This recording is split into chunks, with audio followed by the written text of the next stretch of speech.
Hello everyone, welcome back to another pre-match video here on Talk Tottenham, here with your host Tom. Wow, it certainly seems a long time ago since Spurs' last game. I don't know how you guys feel, but that international break felt like forever. Um, it feels so long ago since the Chelsea and Wolves games. But to be honest, I think the break probably came at a good time for us after what has been a brilliant start to the season. The last couple of games have probably brought us back down to earth, and yeah, everything that's happened, with the injuries, it's it's been really hard to take, and so I think that the 2 week break has been has actually come at a good time. So yeah, even though it's been really boring, this international break, and felt like forever, it probably was the right thing for the club. And so we come into a run of games now which on paper look really tricky for us. Starting off today, 2 o'clock this afternoon, we play Aston Villa at home at the Tottenham Hotspur Stadium. It's a 2 o'clock kickoff. So in this video, I'm going to be bringing you my predicted lineup, which should be a really interesting one today. Previewing the game and also giving you my match, my scoreline prediction as well. So let's get straight into it then, guys. Looking first of all just at the injury news for this game. Obviously, no real change to the long term injuries, especially to the likes of Ivan Perisic and Mana Solomon. They're still out, for the foreseeable future. They won't be back anytime soon. Probably Solomon maybe at the end of January, February. So it would be good to get him back. I still think, losing Solomon when we did was was a really big blow for us, because he started off the season really well. I remember in the Burnley game, the 5-2 win, he was great, and I really felt like if we'd kept him fit for longer, he would have really linked up well with Son. And he was really, so I do think Solomon's got a good future at Spurs. Um, there's a little bit of the Lucas Moura about him, just with a bit more of an end product. I'd love to know what you think. Did you like Solomon's displays earlier on in the season? Um, yeah, and what type of role do you think he could play at Spurs? But anyway, sorry, back to the injury news. Obviously, Madders and Van der Ven, they're still out as well. Basuma is suspended for this game, and there are doubts about Pat Matasar's fitness, and also we've lost young Ashley Phillips as well for a month as well. So, and Romero is obviously still suspended. He won't be back until the West Ham game. So I don't know if I've missed anyone there. Obviously Richarlison as well. What's going on with him? Is he confirmed that he's missing? Because I know that he came out and said that he needs surgery on his pelvis. So I assume that he's had that surgery and he's not available. So just trying to think who else I've missed. Think that is mainly. I think that is it. So it's a lengthy list, but hopefully it just hope and pray that we don't pick any more injuries up until the new year. We can get some of these players back and try and get back to the team that was just so good for us so far this season. Let's move on then, guys, to the predicted lineup then for the game. Ange has said in his pre-match presser that there's no reason to change the style of play, and I really hope that's true, because we didn't see Ange ball, did we, in the Wolves game? We saw it in the Chelsea game, but we didn't see it in the Wolves game, and I think there was a few reasons for that. One of the reasons was, I think, just Wolves are a good team. I think they had us on the ropes for a lot of that game, and the crowd were really up for it as well. And I felt like we kind of lost the battle, so I think we kind of instinctively retreated in that game, and it was really noticeable to see that we weren't playing that high line, and we pushed back a good like 20 yards. Um, and I just don't like seeing Tottenham play that way. We've tried that.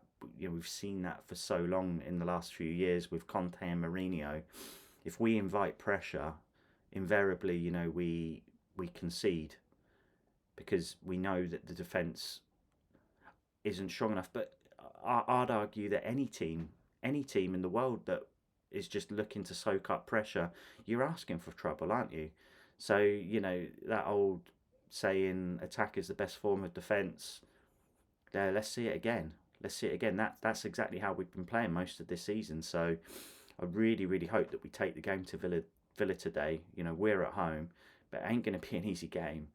Really isn't going to be an easy game at all. So I think it will be our usual way that we set up with the four across the back, probably the two in the double pivot, and then we've got that advanced midfielder with the two wide players, and then the man up front. So yeah, Vicario, obviously to get the nod in goal. I was actually thinking during the week, what is Hugo Lloris probably doing these days? I do feel for Lloris. He's obviously still at the club, still training, but yeah, with no way in, no way back in really for Lloris. And obviously, I'm not suggesting there should be at all, because Vicario has been brilliant this season. He's been absolutely brilliant. He's such a safe pair of hands back there, and gives, I think, us all a lot more confidence and defence. He's been brilliant. He's been a brilliant signing for us, in a position that we could have really got wrong. We could have easily have signed. I know we were looking at Raya, we were looking at, I don't know, Pickford. I'm glad that we went for Vicario at the end of the day. Brilliant signing, and he's started his career off at Tottenham brilliantly. Right back for this game, ever present, I think. Other than maybe the first game of the season, did Emerson Royale play, I think, against Brentford, but since then, Pedro Porro has been a mainstay. Brilliant performances. He's done really, really well, Porro. He's been probably for me our most improved player at the club. Let me know. Let me know in the comments, guys. Who's been the most improved player for you this season at Tottenham? I can't think of many better than Pedro Porro, because he was wrote off in a lot of games last season. But he's got everything. His deliveries as well into the box from free kicks are really, really good. Takes a good corner. His defending's improved. Yeah, I'm a big fan of Porro. Okay, moving on then to the centre backs. Okay, so who did we? So in the Wolves game, we saw Eric Dyer, and did we have? I know Emerson, was Emerson playing? No, we. Sorry, guys, I'm trying to remember what defence we had for the Wolves game. I know obviously Ben Davies played. But yeah, I mean, for me in this one, I think you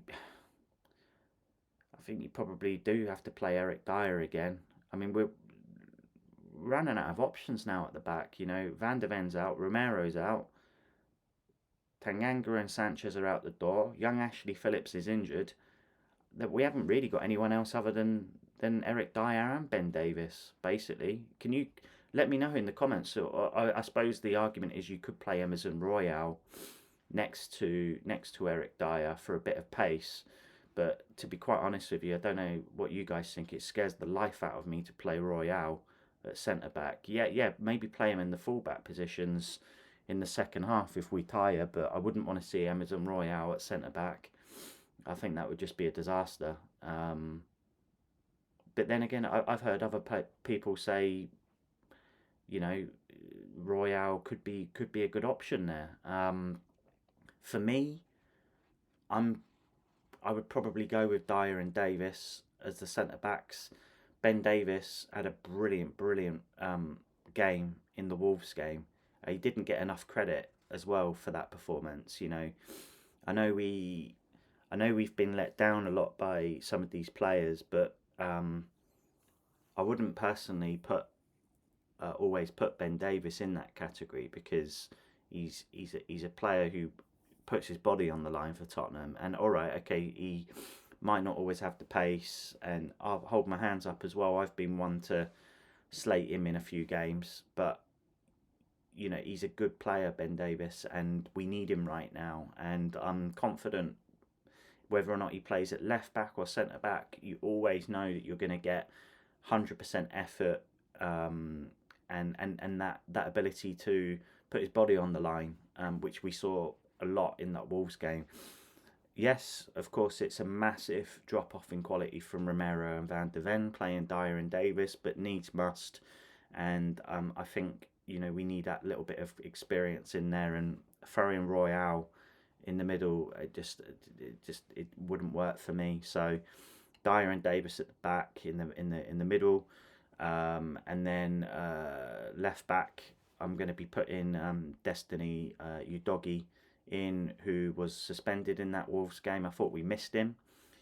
We missed his quality, that outlet that he gives us on that left hand side, and that ability to kind of like push up the pitch as well. And he's happy to run with the ball, and I think Udogie has been a brilliant signing for us, hasn't he, this season? He's been great, and I'm really looking forward to seeing him play today as well. And just giving us that bit of quality on that left hand side. He's obviously had his injury problems as well, but hopefully this 2 weeks break has got him back to full fitness. So let's move on then to the midfield. Again, this is a little bit of a tricky one as well. What with the suspensions and the knocks, obviously Basuma is suspended for this game. Obviously Sarr has got a knock. He picked up a knock for Senegal in the international break. It was good to see that to hear that he scored in that game as well. Let's assume that he makes it. I'm going to assume that he makes the lineup today. So I'm going to put him in that first position, in that double pivot. I think we need Sarr's energy. When we don't have that, I don't know. I think we can sometimes look a little bit pedestrianary in the middle of the park, and I think I like the fact that he gets around the pitch, he gets his foot in. He's very happy to get the ball and give it, and he keeps us ticking over really, really nicely. So Sarr to play in that first role, and then next to him I would be putting in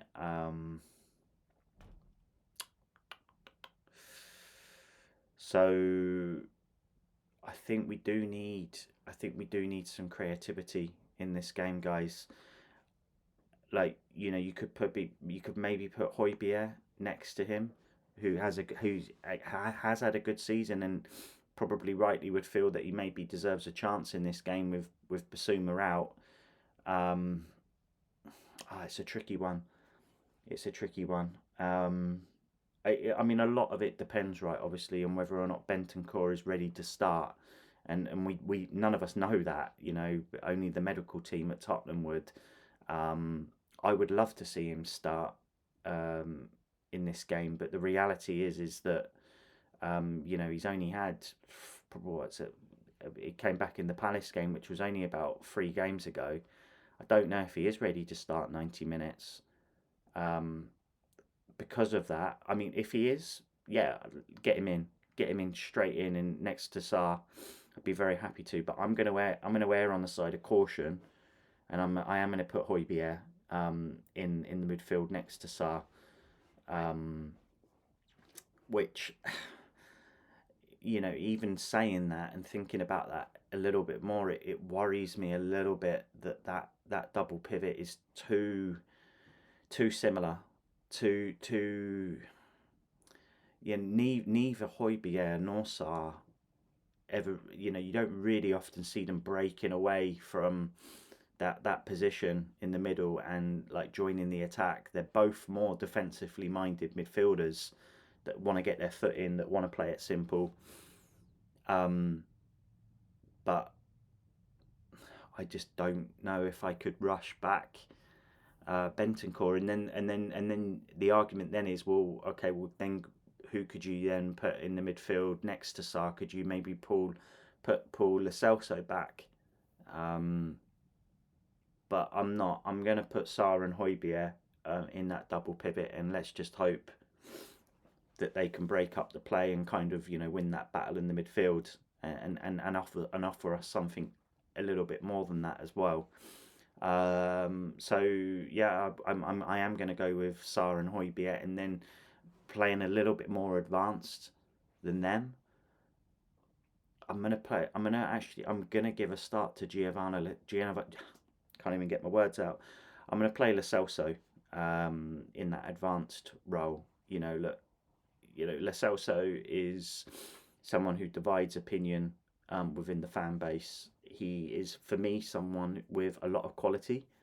Um, I think he is that person who potentially, is Maddison's replacement. That person who can come in, who can play a killer ball, offer more creativity. He obviously nearly scored in that Wolves game as well, and I thought he actually did pretty well when he came on as well. He seems like he's up for it. He's getting his foot in. He seems like he's bought into it as well. So yeah, again with the lack of options as well, I'm going to put the Celso in, and just hope that and just got to basically say to him, look, this is your chance, because we can't keep giving these players countless opportunities like we are. They've got to deliver at some point. Let's just hope today is the day. So yeah, and then moving on to the flanks, I think it's a little bit easier to kind of pick this three. I don't see any reason to change it from the Wolves game. So yeah, for me, Kulusevski on the right, who you know it's been okay this season, but again, just like a lot of players in the last few weeks, performances have tailed off a little bit. So like, I really want to see Kulu getting back to his electric best, and taking on his man, and I think he can today with the crowd roaring him on, roaring us all on. I want to see a bit more of an end product from Kulu. Kulu on the right, Brennan Johnson on the left. He's done really well, Brennan Johnson. It looks like he's going to be a really good player for Tottenham in the role in the games that we've seen. He was pretty good at Wolves. He was cruelly taken off against Chelsea when we went down to 10 men, but I understand why Ange had to do that. And then before that, he's been putting in really, really good and bright displays. So yeah, Johnson on the left, and then obviously up front, not many options, but we need Sonny to obviously get back into goal scoring form as well, because it's been since the Palace game that he hasn't scored. And so yeah, we're going back. What we're going back about 3 games. We need Sonny back firing. He's been brilliant already this season, but you know hopefully this is the game that Sonny can get back on the score sheet. So yeah, let's just go through that team again then, guys. Vicario in goal, Porro, Eric Dyer, Ben Davis, and Destiny Udogie will make up the back 4. In the double pivot, I'm going to be going for Pat Matassar and Pierre-Emile Højbjerg, with Giovanni Lo Celso playing a little bit more advanced. To the right, I'm going to be playing Dejan Kulusevski. On the left-hand side, Brennan Johnson, and up front, Heung-min Son. Now, moving on to the score prediction, guys. This isn't an easy game to predict. I feel like it could go it could go any way, which way today. And it probably will be an open game, like a lot of people have been saying, that this could be a really high scoring game. Both teams like to push up and play a high line. We've got to watch out for players like Watkins, and I'm a big fan as well of John McGinn, who is rated at 50-50 for this game. But you know, McGinn always seems to play well against us. I think he score in the last in this fixture last season, or he certainly had a hand in one of the goals. But right across the pitch, Villa, you know, they're just a well-oiled machine now, and Emery's got them playing really well in every game this season, and I think we're going to have to be at our best to win this game. So you know, we need the fans as a 12th man. We need every player playing well in this game. We can't have that sort of performance against Wolves where we were below par. Nearly every player was below par in that game. We need really strong performances, and we need to take the game to Villa. I don't want any of this sitting back. Even if we score early, we need to keep on going and go for that second goal.